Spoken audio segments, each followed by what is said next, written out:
Before we get started, from now until May 22nd, I am running a giveaway for a free signed copy of The Littlest Elephant by Katherine Applegate. Follow the link in the description and subscribe there to enter. Must be within the United States to be eligible to win. And thank you for listening.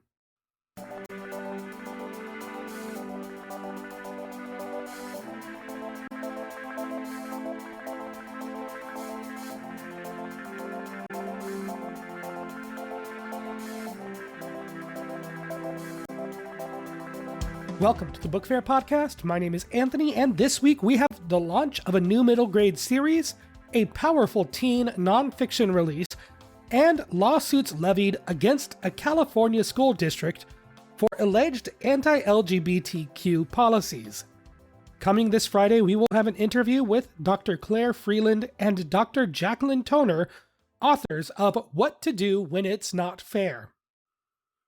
But first, let's start by looking at new releases, starting with Can You Grow a Striped Banana by Jill Santopolo and illustrated by Momoko Abe. Imagining scenarios in which an adult acknowledges that they can't do the impossible, Santopolo making her picture book debut, and Abe spin the admission into a silly sweet expression of love. Steadily rhythmic lines and digitally finished pencil, pen, and charcoal illustrations follow a caregiver and child, both portrayed with light brown skin, navigating highly specific inadequacies. I can't bathe a brontosaurus, the narrator intones near a dino-filled tub, or speak in squeak or meow at a glamorous feline premiere. Nor can they drink fresh chocolate milk from a tiny chocolate cow, at a diner where diminutive bovines carry glasses across the counter. Alongside lilting rhymes, the art's simple shapes and warm colors play with a child's dawning awareness that adults aren't all-powerful. Still, the narrator reveals a significant trick up their sleeve. After dipping into some craft supplies, the adult presents the child with a paint-striped banana, suggesting that where there's a will and a bit of imagination, there's always a way to show my love to you. This book is recommended for ages 2 to 5. Next is Found Sound by Meg Wolitzer and Charlie Panek. Mother-son collaborators Wolitzer and Panek, making his debut, craft a charming summer romp with a brisk educational component, featuring two tweens who embark on a sound-inspired scavenger hunt. Every July, 11-year-old Felix Frank's family travel from their cramped New York City apartment to a house in Blissfield, Massachusetts, where Felix attends camp.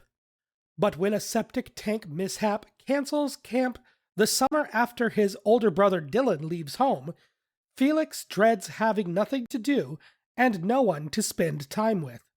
Relief arrives in the form of neighbor Marigold Tanizaki Weathers, whose combat boots and multicolored hair match her devil-may-care personality. When the pair unearth a mysterious box in Felix's bedroom containing a field recorder and the first of several sound-based clues, they set out to uncover the truth behind the cryptic message. Both an affectionate ode to the textures of everyday sound and a seasonal adventure, this freewheeling novel seamlessly integrates lessons in recording, remixing, and engineering, lending the mystery an accessible steam sheen. Beneath the action lies a tender emotional thread as Felix attempts to reconnect with Dylan and Marigold struggles with her own social challenges. Felix is described as having pale skin, and this book is recommended for ages 7 to 11. Next is Rihanna Johnson's Giant Leap by Jill Tu. In this hopeful middle grade debut from Tu, a black 13-year-old who lives with anxiety struggles to manage her diagnosis as she grapples with adolescent trials surrounding crushes, periods, and establishing agency. Rihanna Johnson makes lists to help mitigate heightened feelings of panic brought about by her anxiety. While preparing to leave for a 10-day sleepaway camp at the National Center for Space and Rocketry in Woodsboro, Alabama, list-making distracts her from her nervousness about a mysterious tension between her parents and leaving behind her best friend, Kaya, who is grieving her own recently deceased father.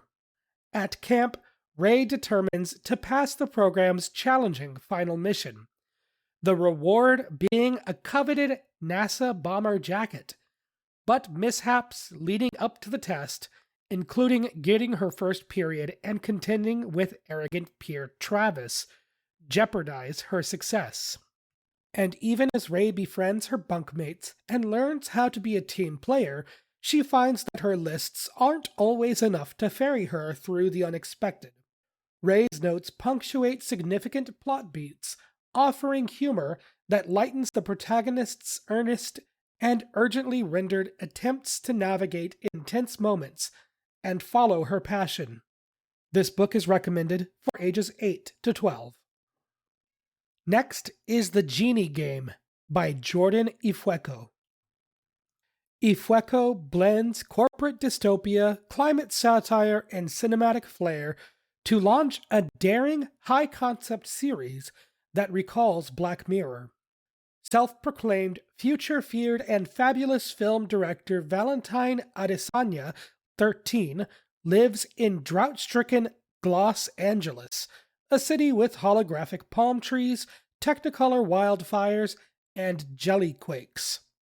When she sets out to find her missing sister, Mango, following a bogus lead results in Valentine being forced to participate in the Genie Game, a glorified wish-granting competition developed by the Trio Trust, a group of megacorporations that run the country and determine who's allowed to use magic. Upon discovering that Mango is being held captive at one of the company headquarters, Valentine races to claim the title of Top Genie, which will allow her access to the Trio Trust CEOs and hopefully her sister. Clever writing dazzles with whimsical details. Mint green skies are accompanied by cotton candy clouds, lemonade-flavored air, and booger hail, without undercutting the stakes or narrative tension. This impressive volume is at once playfully imaginative and grimly familiar in its portrayal of capitalism's influence and the power of corruption.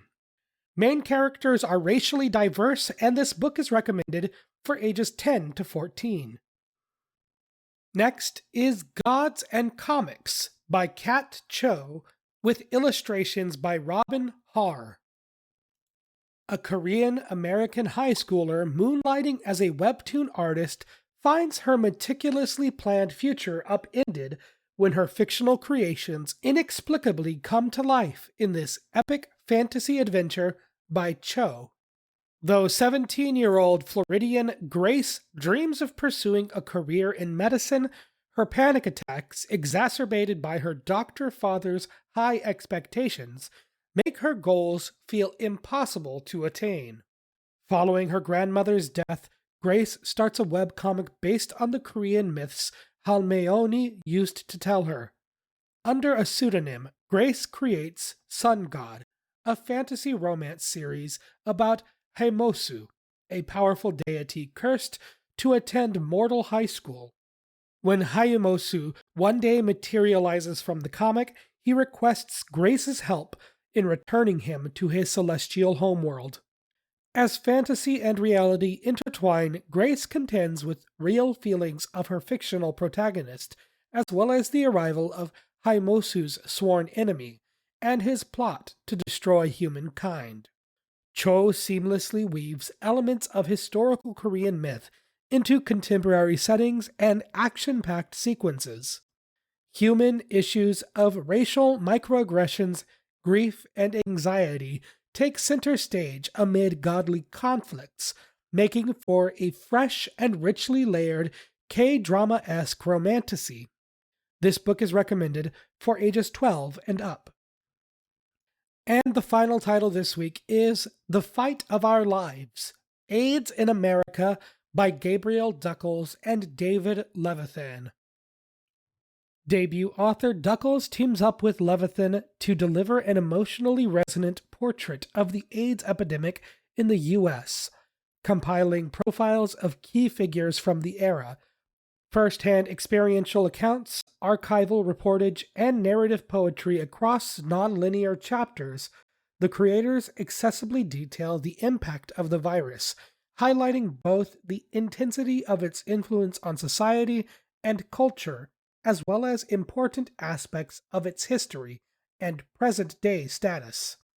Repertorial prose chronicles the stories of well-known individuals diagnosed with HIV and AIDS, including Indiana high schooler Ryan White, Cuban-American AIDS activist and real-world cast member Pedro Zamora, actor Rock Hudson, and former basketball player Magic Johnson, and explore the subsequent shift in public perception and understanding of, and rise in education about the virus. Juxtaposing alternating sections compassionately showcase the experiences of queer, non-white, and non-public figures who also contended with the condition, sharing how stigma surrounding the virus affected marginalized communities. Timelines distill pivotal historical moments, such as the first documentation of the virus, while additional multimedia elements, including a collection of obituaries, telegraph the epidemic's spread. It's a comprehensive and powerfully informative work about the pain, loss, and hard-won hope of the advocates, patients, and families of those affected. This book is recommended for ages 14 and up. That covers the new releases for this week. Next, we'll be looking at some news. But first, if you appreciate the work being done on the Book Faire Podcast, there are a number of ways to show your support. First, you can like, comment, or follow or review wherever you are currently listening to help push the show out to new listeners. Second, you can follow the podcast on Blue Sky, Instagram, and TikTok at Book Faire Pod. You can also go to patreon.com/thebookfair to find episodes posted early as well as links to news sources used throughout the show. Following on Patreon is free, and there are no posts hidden behind a paywall. Of course, the best way to help the Book Faire Podcast grow is simply to share it with a friend, an educator, or a young reader in your life. Now on with the show. Next, let's take a look at some news, starting with a brief update from the ongoing saga at Rutherford County Library System. Previously on the Book Faire Podcast, we covered the allegations against the board chair for the Rutherford County Library System, as well as the firing of Library Director Luann James. Now, the Rutherford County Library Board has appointed an interim director to replace James. The board has appointed David Croucher as the interim director. In a statement from the board, an unnamed representative said, quote, Mr. Croucher, who currently serves as the library system's Human Resources and Finance Manager, brings extensive institutional knowledge and operational expertise to the role. He will provide steady leadership during this transitional period while the board conducts a search for a permanent director. End quote. It's worth noting that the candidate chosen was not a librarian and only worked within the system's Human Resources Department. Going forward, we should be keeping an eye on Rutherford County as they may intend to move forward with the book bans that led to Director James's termination. Next, the Texas State Education Board approves a required reading list that includes Bible material. The Texas State Board of Education has given preliminary approval to a mandatory list of books all public schools will begin teaching by 2030.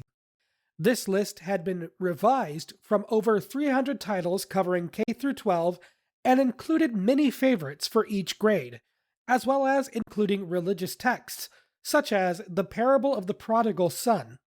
Critics raised concerns about the lack of diversity within the list and the emphasis on Christian text. The revisions cut roughly 100 titles, including Mary Shelley's Frankenstein and writings by Frederick Douglass, but still includes Bible texts. The Texas Education Agency created the original proposal after reviewing books used by other states, as well as factored in survey responses from nearly 6,000 teachers. The survey responses noted that the list contained fewer books than what educators currently used, and during testimony, educators said that the survey was considered insufficient because teachers did not review or revise the reading list before the education agency submitted it to the State Board of Education. This preliminary reading list is still currently under development and was approved by a 9-5 vote by the board. Next, a California school district is facing lawsuits over an alleged anti-LGBTQ agenda. Grossmont Union High School District previously agreed to pay $1.2 million to a former administrator who claims she was discriminated against for being a lesbian. And now, less than 5 months later, the district is facing new legal claims from employees for enforcing what they claim is the board's anti-LGBTQ agenda. 9 librarians throughout the district claim that the district harassed and retaliated against them through direction given by the school board. The librarians also allege that their positions were later eliminated for providing students with LGBTQ resources and, according to the lawsuit, creating welcoming environments where LGBTQ students felt safe and supported. A separate lawsuit came only days later, where a special education administrator claims that the board demoted her due to her sexuality. Attorneys for the plaintiffs in both cases, which are from the same law firm that represented the previous administrator who settled for $1.2 million last year, say that the lawsuits are all in response to a well-documented anti-LGBTQ agenda from the board's majority. Next, moving on to the good news, starting with an update from Alaska, where anti-censorship legislation is moving through the state Senate. Senate Bill 238, titled the Freedom to Read Act, sponsored by Alaska's State Senator Scott Kawasaki, is advancing through the state Senate. The bill would protect librarians from harassment and actions to censor books, as well as allow students, parents, or book publishers to sue school districts and recover legal costs if there are moves to censor books in libraries because of content. The Senate Education Committee held 2 hearings on SB 238 and sent the bill to the Senate Judiciary Committee for further deliberation. In a statement, the sponsor, Scott Kawasaki, said, quote, "Public and school libraries are depositories of knowledge in Alaska. For some Alaskans, they are the only places where they can access information freely. It allows citizens to access a marketplace of ideas where they have the freedom to choose what to read, free from any governmental, special interest, or partisan interference or agendas." End quote. The bill creates a private right of action that allows students, parents, guardians, authors, booksellers, or publishers to file a civil lawsuit if library material is unduly censored. Hopefully, this Freedom to Read Act reaches the Senate floor, and the continued support allows it to pass easily. And our final story for this week, a bill that would have given local governments the power to fire library board members has failed to pass in the state legislature. Senate Bill 26, sponsored by Senator Chris Elliott, would have allowed either county commissions or city councils to remove members of their respective library boards at any time and for any reason with a 2/3 vote. While book bans are a concern for local communities, offering sweeping power on city officials to remove library board members without a stated reason is concerning. The Alabama Senate passed the bill on February 10th, and a committee approved the measure on the 19th, less than 2 weeks later. However, the bill did not advance any further in the following 2 months, before the state legislature adjourned without ever voting on SB 26. The Alabama Library Association released a statement after the bill failed, saying, quote, "It is a disservice to them to remove them without so much as a reason. Secondly, the bill would allow a council to remove all board members at once and then doesn't require staggered terms. Currently, 1 or 2 members roll off the board each year. Without staggered terms, the board loses all institutional knowledge." End quote. Read Freely Alabama, previously featured in an interview on this very podcast, weighed in on the fate of the bill. Quote, "This positive outcome reflects the voices of thousands of Alabamians who spoke up for intellectual freedom and the right of families, not politicians, to decide what their children read. We are prepared to fight this legislation next year and continue to fight all anti-library legislation for as long as they continue to be foolishly introduced." End quote. This will conclude another episode of the Book Faire Podcast. Coming this Friday, we will have an interview with Dr. Claire Freeland and Dr. Jacqueline Toner, authors of What to Do When It's Not Fair. If you'd like to stay up to date with the show, you can follow wherever you are currently listening or on Instagram, TikTok, and Blue Sky at Book Faire Pod. If you'd like to help the Book Faire Podcast grow, you can go to patreon.com/thebookfair. Following on Patreon is free, and there are no posts hidden behind a paywall. You can find links to news sources as well as episodes posted early. Simply add the RSS feed to your preferred podcast platform. Of course, the best way to help the Book Faire Podcast is simply to share it with a friend, an educator, or a young reader in your life. Thank you so very much for listening, and as always, I'll talk at you next time.